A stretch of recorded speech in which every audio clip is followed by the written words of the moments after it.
नमस्कार sir, metro Hindustan news channel में आपका स्वागत है। आप अपना परिचय दीजिए। जी नमस्कार, मेरा नाम सतीश कुमार हुआ। मैं ग्राम पंचायत फरीदपुर सकरा मुखिया सब प्रखंड अध्यक्ष मुखिया संसद। सर, मुखिया जी बनने से पहले आप क्या करते थे? इससे पूर्व भी मैं सामाजिक कार्यकर्ता के रूप में अपने ग्राम पंचायत और अपने क्षेत्र में युवाओं की समस्या और गरीब दलितों की समस्या के लिए संघर्ष करता रहा हूँ। सर, ये 5 साल का मुखिया प्रतिनिधि के रूप में कैसा सफर रहा आपका? दरअसल खासकर ग्राम पंचायतों में मुखिया का पद बेहद महत्वपूर्ण है और चाहे हम हो या फिर अन्य क्षेत्रों के ग्राम पंचायत के मुखिया जी का निर्वाचन का जो तौर तरीका है, अपने ग्राम पंचायत में उनका त्याग, संघर्ष, उनका विचार, उनका व्यवहार ही उनको इस मुकाम तक लाता है। और ग्राम पंचायतों में उनके प्रति लोगों की आस्था और लोगों की आस्था ग्राम पंचायत के जनप्रतिनिधि में होती है। आज ग्राम पंचायत के मुखिया के रूप में हमारे सकरा फरीदपुर की महान जनता ने जो मुझमें आस्था और विश्वास रखते हुए इस मुखिया के पद तक पहुँचाया, मैं उनका दिल से शुक्रिया अदा करता हूँ। मैं उनका धन्यवाद देता हूँ और मेरी दिली इच्छा है कि शायद मैं जब तक न हूँ इस अपने समाज का ऋणी रहूँगा। और मुझे जो यह अवसर मिला है इन 5 वर्षों में, मैंने उन लोगों के बीच में जो केंद्र सरकार और राज्य सरकार के द्वारा चलाई जा रही कल्याणकारी योजनाएं हैं, उसे धरातल पर उतारने का पूर्ण प्रयास किया और उन लोगों के बीच हमारी उपस्थिति वो हर स्थिति परिस्थिति में 80% रही है और मैंने उनकी भावना का सम्मान किया। मेरे भावना को समझते हुए उन लोगों ने जो मुझसे उम्मीद कर मुझमें विश्वास रखते हुए आए, मैं हर संभव अपने बुद्धि विवेक से उनकी समस्याओं का निपटारा करने का प्रयास करते रहा हूँ और करता रहूँगा। सर, आपकी पंचायत में कितने वार्ड है टोटल? ग्राम पंचायत फरीदपुर सकरा में कुल 4 राजस्व ग्राम, जिसमें कुल 13 वार्ड हैं। सर, उस वार्ड में आपने जनता के लिए किस किस योजना से कार्य करवाए हैं? सर्वप्रथम तो चलाइए माननीय मुख्यमंत्री महोदय के द्वारा महत्वाकांक्षी योजना चलाई जा रही थी, मुख्यमंत्री साथ से योजना, जिसके तहत हर घर नल का जल कार्यक्रम था, जो राज्य सरकार के एजेंसी के द्वारा और ग्राम पंचायत के द्वारा सहयोग से ही महाजन बस्तियों का चयन कर सर्वप्रथम उस वार्डों में माननीय मुख्यमंत्री योजना के तहत जल नल कार्ड सुनिश्चित किया जाना था, जिसे हम लोगों ने हर संभव अपनी मेहनत, लगन और संघर्ष से अपने उन तमाम महादलित बस्ती में नल जल कार्य किया, जिसका प्रत्यक्ष प्रमाण है आज सैकड़ों परिवार इस योजना का लाभ उठा रहे हैं। विगत 3 वर्षों से मुख्यमंत्री सात निश्चय योजना अंतर्गत वहाँ जल नल कार्य हुआ है, इसे स्पष्ट देखा जा सकता है, पूछा जा सकता है और लोग संतुष्ट हैं। सर, इस पंचवर्षीय योजना से पहले जो भी कार्य होता था वो मुखिया जी करते थे। इस पंचवर्षीय योजना में वार्ड सदस्य कार्य करते हैं, मुखिया जी मॉनिटरिंग करते हैं, तो इससे कार्य में प्रगति होती है या कहीं रुकावट भी आती है? दरअसल ग्राम पंचायत एक अस्थायी सशक्त संस्था है और इनकी सारी शक्तियाँ ग्राम सभा में निहित हैं। खासकर मुख्यमंत्री सात निश्चय योजना अंतर्गत जल नल कार्य में और गली नली जैसे महत्वपूर्ण कार्य में वार्ड क्रियान्वयन और प्रबंधन समिति की भूमिका शामिल की गई। हम इसे बेहद सार्थक और सराहनीय कदम मानते हैं माननीय मुख्यमंत्री महोदय का, जिससे कार्य में और कार्य के प्रति लोगों की जागरूकता बढ़ी और कार्य में गुणवत्ता भी बढ़ी। आज ग्राम पंचायत अपने ग्राम पंचायत में सरकारी संस्था हो या गैर सरकारी संस्था के द्वारा या फिर किसी ऐसी संस्था के द्वारा जो विकास कार्यों में जो काम आते हैं उनकी मॉनिटरिंग ग्राम पंचायत करती है। जब सरकार की योजनाएं हैं तो जाहिर सी बात है ग्राम पंचायत मुखिया सभी कार्यों की मॉनिटरिंग करते हैं और उनका उद्देश्य होता है कि अपने ग्राम पंचायतों में जो कार्य हो रहा है उसकी बेहतर गुणवत्ता हो, लोग संतुष्ट रहें। चूँकि योजनाएं उनके लिए हो रही है तो योजना में गुणवत्ता होगा, योजना लंबी अवधि तक निश्चित रूप से उसका संचालन होगा, उसका लाभ आम आदमी को मिलता रहेगा। सर वृद्धा पेंशन, विधवा पेंशन, इसकी क्या स्थिति है आपके पंचायत में? दरअसल मैं आपको बता दूं, एक बेहतर सामाजिक कार्यकर्ता के रूप में और 2011 में पंचायत समिति सदस्य के रूप में मैं निर्वाचित हुआ था। उस समय हमारे ग्राम पंचायत में 2011 की बात है, ओनली 184 पेंशन ही थे जिसे डाक विभाग द्वारा भुगतान किया जाता था। मैं इस योजना को, चूँकि हमारे यहाँ बहुत बुरी स्थिति थी, मैंने बहुत दुर्भाग्य समझा इस चीज़ को और सर्वप्रथम अपने ग्राम पंचायतों में वैसे वृद्ध, विधवा, विकलांग लोगों का चयन शुरू किया। अपने मित्रों के माध्यम से, अपने सामाजिक कार्यकर्ताओं के माध्यम से और नियमित रूप से उन सबों के दरवाजे तक पहुंच के मैंने आवेदन लिया और जो सर्कुलर है उसके मुताबिक मैं जिला अनुमंडला पदाधिकारी कार्यालय से उसको स्वीकृत करा के सभी को स्वीकृति की प्रतिनिधि देकर भुगतान के पूरी प्रक्रिया आरंभ कराया। आज हमारे यहाँ कुल 750 की स्थिति है जो एक सम्मानजनक है और हमारे समझ से अपने ग्राम पंचायत में यह नगण्य की स्थिति होगी जो पेंशन ऐसे हो जो किसी कारण से छूट गए हों, जो हमारे यहाँ नहीं हो, जो हमारे नजर में नहीं होंगे। सर आपके पंचायत में कितने डीलर हैं और उनकी अवस्था क्या है, उस टाइम पे जनता को राशन मिल रहा है? जी, जन वितरण विक्रेताओं की स्थिति हमारे यहाँ तो कुल मिला के पहुँचे 6 और चूँकि हम मुख्यालय में हैं और उन लोगों का step delivery door to door चल रहा है, जिसका हम लोगों के मोबाइल से भी कनेक्ट है कि जैसे ही गोदाम से उठाव होता है हम लोग के मोबाइल पे सूचना आ जाती है और संबंधित क्षेत्र के वार्ड अध्यक्ष को मैं सूचना देता हूँ कि चलिए भाई आपके जन वितरण विक्रेता के द्वारा उठाव कर ली गई है, जनताओं के बीच वितरण कार्य सुनिश्चित हो और समय अवधि पूर्ण वितरण हो, इसकी निगरानी करें और बेहतर तरीके से हमारे यहाँ वितरण होता है। इस तरह की कोई शिकायत अभी तक नहीं आई है। शिकायत आने पर हम विधिवत उसी वार्ड में जाके लोगों की समस्या को सुनते हैं और हर संभव प्रयास करते हैं कि दूर करें। आपके पंचायत में सर विद्यालय कितने हैं? हमारे ग्राम पंचायत फरीदपुर सकरा अंतर्गत एक राजकीय मध्य विद्यालय सकरा बाजार में है जो अपग्रेड अब राजकीय उच्च विद्यालय अपग्रेड हुआ है और कुल 3 उत्क्रमित मध्य विद्यालय है, 4 प्राथमिक विद्यालय है जिसमें 1 उर्दू विद्यालय है। सर प्रधानमंत्री आवास योजना आप अपने कार्यकाल में कितने लोगों को दिए? दरअसल ग्राम पंचायत फरीदपुर सकरा अंतर्गत प्रधानमंत्री आवास योजना के तहत कुल 29 परिवारों को यह लाभ पहुँचाया गया है। सर बाल विवाह एक अभिशाप है, इसके लिए पंचायत में क्या जागरूकता फैलाते हैं? दरअसल जैसा कि आप जानते हैं कि भारत देश का सबसे शिक्षित और विकसित स्टेट के रूप में केरल है और बाल विवाह तो किसी परिवार के लिए परिस्थिति होगी, पहले और अब में जमीन आसमान का अंतर है। हर माता पिता एक बेहतर सोच अपने बच्चों के प्रति रखते हैं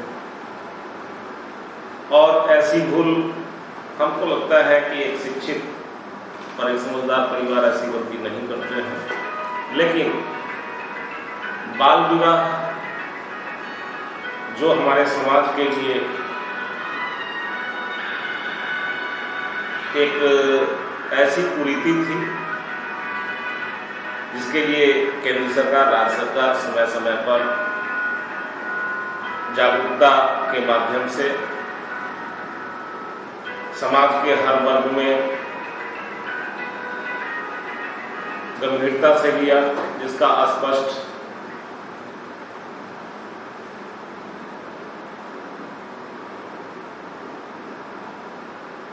उपलब्धि देखी जा सकती है, मानी जा सकती है कि जो व्यवस्था पूर्व में था वो बदला है। ग्राम पंचायत के जनप्रतिनिधि, सामाजिक कार्यकर्ता, कई स्वयंसेवी संस्था ने भी इस जागरूकता में अपनी महत्वपूर्ण भूमिका निभाया। घर घर तक इस जागरूकता को फैलाने का प्रयास किया और बाल विवाह चूंकि वर्तमान राज्य सरकार ने इसको गंभीरता से लेते हुए कई स्तर पर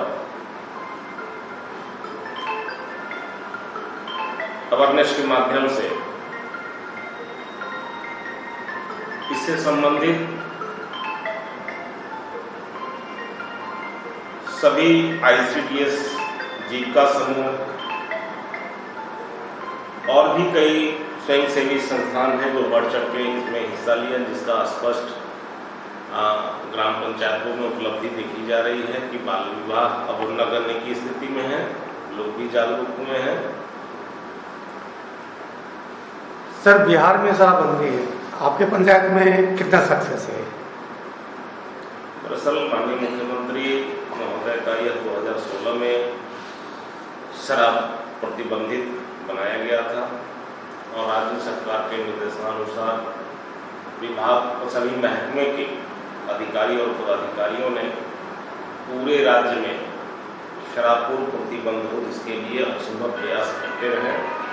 साथ ही ग्राम पंचायतों के निचले स्तर के जनप्रतिनिधि, चाहे वह मंच हो, वार्ड हो, पंचायत समिति सदस्य हो, सम्मानित माननीय मुखिया, सरपंच साहब हो या माननीय मुखिया हो, अपने ग्राम पंचायतों में अपनी नैतिक कर्तव्य मानते हुए राज्य सरकार के इस कार्यक्रम को पूर्ण प्रतिबंधित बनाई जा सके, जिसके लिए निरंतर जागरूकता कार्यक्रम चलाया।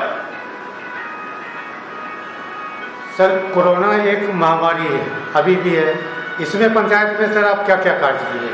दरअसल 2020 में इस वैश्विक महामारी कोरोना कोविड-19 के रूप में हमारे देश में, हमारे राज्य में और हमारे पंचायत में दस्तक दी थी और जिसकी स्थिति और जिसका प्रकोप आम आवाम पर बुरा प्रभाव पड़ा। हम लोगों ने कोरोना काल में अपने ग्राम पंचायतों को स्वच्छ बनाए रखने के लिए अपने ग्राम पंचायतों में एक निश्चित स्थान, चूंकि प्रवासियों के आने की स्थिति जो थी वह अप्रत्याशित थी और जाहिर सी बात है कि उस समय भारतवर्ष के ऐसी शहरें जो पूर्णतः कोविड-19 से प्रभावित थी, वैसे शहरों से किसी तरह प्रवासी लोग अपने अपने घरों तक पहुंच रहे थे, जिसको नियंत्रण रखने के लिए एक RC कॉलेज सकरा है जहां हमने अपने निजी सुविधा और संसाधन से क्वारंटाइन सेंटर का निर्माण किया था। वहाँ कई फेज में क्वारंटाइन करा के लोगों को स्वच्छ और स्वस्थ विदा किए और उसी में जांच प्रक्रिया से भी लोग गुजरे, जिसमें कुछ पॉजिटिव पाए गए, जिन्हें मुजफ्फरपुर क्वारंटाइन सेंटर भेज के उन्हें भी स्वस्थ। संजोग ऐसा है कि उस पीरियड में हमारे यहाँ कोई बहुत बड़ा खतरा नहीं हो पाया। ऐसा उसी पीरियड में हमारे ग्राम पंचायत के उप मुखिया जी हैं जो कोरोना से प्रभावित हुए और उनकी मृत्यु भी हो गई, बेहद दुखद। आज चूंकि पुनः कोविड-19 के रूप में, चूंकि पहली बार जो कोरोना वायरस का दस्तक हुआ था उसमें आवाम में दहशत भी देखा जाता था। बचाव के लिए हर संभव प्रयास लोगों ने किया। लोगों के बताए हुए जो भी निर्णय हैं, मास्क, सैनिटाइजर, साबुन, सबका उपयोग करके लोग उस समय को बिताए थे। हमने तो कोरोना काल में हर संभव प्रयास किया कि चलिए भाई, एक इंसान के रूप में इंसान को काम आ सके। सो मैंने अपने भावना को लोगों के बीच में व्यक्त किया था। इस बार क्योंकि दूसरी बार हमको लग रहा है कि जिस हिसाब से संक्रमण की स्थिति है वो अप्रत्याशित है। हर दिन घंटों में सैकड़ों और हजारों में संक्रमित हो रहे हैं लोग। जो स्थिति हम देख रहे हैं लोग हल्के में ले रहे हैं, इसके बचाव के लिए कोई बहुत जल्दी जो कदम है नहीं उठा पा रहे हैं। हम लोग अपने हिसाब से अपने ग्राम पंचायत में लोगों से मिलकर बताते भी हैं कि 10 से यह कार्यक्रम चालू है, जिससे हमारे यहाँ के जो भी 60 पार के वृद्ध व्यक्ति थे, जो हमारे यहाँ वृद्धा पेंशन जो से लाभान्वित हो रहे हैं, ऐसे लोगों का पहले चरण में हमने वैक्सीनेशन कराया। उसके बाद 55 वाले, फिर 50 वाले और 45 वाले भी जो भी लोग हैं जो रेफरल अस्पताल तक पहुँच के इसमें वैक्सीनेशन करा रहे हैं। और जो वर्तमान समय है जिसमें जैसे कि खबर आ रहा है कोरोना अपडेट्स में कि अप्रत्याशित वृद्धि हो रही है, हम लोगों को ऐसे समय में अपने साथ साथ अपने परिवार के साथ साथ अपने समाज और लोगों की सुरक्षा का हर संभव उपाय कोरोना से बचने के लिए करने का आग्रह और अपील करेंगे। आपके पंचायत में किसी चीज़ की कमी है जो हमारे चैनल के माध्यम से राज्य सरकार तक पहुंचाना चाहेंगे? दरअसल देखिए, हम मुख्यालय में हैं और इस बार तो हमारा ग्राम पंचायत अब नगर पंचायत में परिणत हो गया है। और हमारे यहाँ चूँकि मैं विगत 5 वर्ष पहले निर्वाचित हुआ और जो भी हमने अपने क्षेत्र में कार्य किए और जो शेष बचा हुआ है, हम भी पूर्णतः संतुष्ट नहीं हैं। इसलिए कि आज भी रेफरल अस्पताल जो ग्राम पंचायत फरीदपुर सकरा मुख्यालय में है, जिससे अनुमंडलीय अस्पताल का दर्जा प्राप्त होना चाहिए था, जहां मूलभूत सुविधा उपलब्ध होनी चाहिए थी, आज हमारे सकरा में कुल 28 पंचायतें हैं प्रखंड में और 28 पंचायत के स्वास्थ्य की बड़ी जिम्मेवारी रेफरल अस्पताल सकरा पड़ी है। जबकि कम्युनिकेशन के मामले में यह क्षेत्र पूर्णतः धनी है। नेशनल हाईवे बगल में 18 किलोमीटर का है जो सकरा प्रखंड अंतर्गत ही आता है। रेल है, क्योंकि घटना दुर्घटना होती रहती है, जहाँ फर्स्ट एड के लिए रेफरल अस्पताल के सभी कर्मचारी तत्पर रहते हैं और फर्स्ट एड बेहतर तरीके से मिलता भी है। लेकिन चिकित्सकों का अभाव है, महिला चिकित्सकों का भी अभाव है कि अनुमंडलीय अस्पताल का दर्जा इन्हें मिलनी चाहिए थी। इनके लिए हम कई बार प्रयासरत रहे और आज भी हम प्रयास में हैं कि रेफरल अस्पताल सकरा को एक नया और बेहतर भवन मिले, जहां चिकित्सा से संबंधित मूलभूत सुविधाएं उपलब्ध हो। किसी भी परिस्थिति में किसी भी रोगी को 50% चिकित्सा के लिए उन्हें यहाँ से रेफर नहीं किया जा सके, उनको सारी सुविधाएं यहाँ मिले, इसके लिए हम प्रयासरत हैं। बहुत बहुत धन्यवाद सर, हमारे चैनल से बात करने के लिए। धन्यवाद।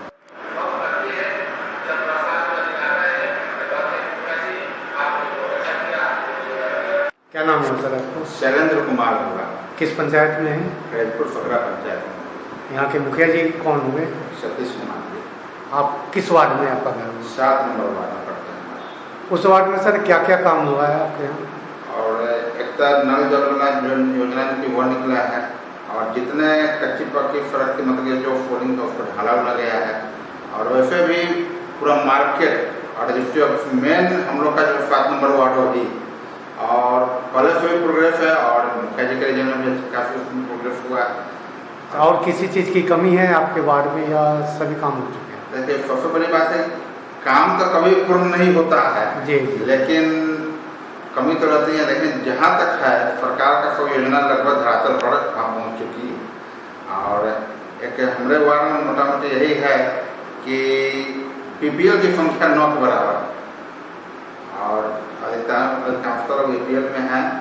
वेबसाइट वर्ग में पूरा मार्केट ही हम लोग के वार्ड में आता है और जितना अपने यहाँ पर रजिस्ट्री ऑफिस आपका पड़ा, थाना पड़ा, ब्लॉक पड़ा, सब हम लोग के वार्ड 7 नंबर वार्ड में, इसलिए लगभग वहाँ पर ठीक है सब कुछ काम। चलिए सर।